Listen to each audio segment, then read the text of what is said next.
الله ولي الذين آمنوا يخرجهم من الظلمات إلى النور، والذين كفروا أولياؤهم الطاغوت يخرجونهم من النور إلى الظلمات، أولئك أصحاب النار هم فيها خالدون. ألم تر إلى الذي حاج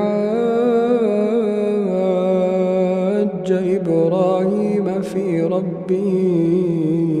أن آتاه الله الملك إذ قال إبراهيم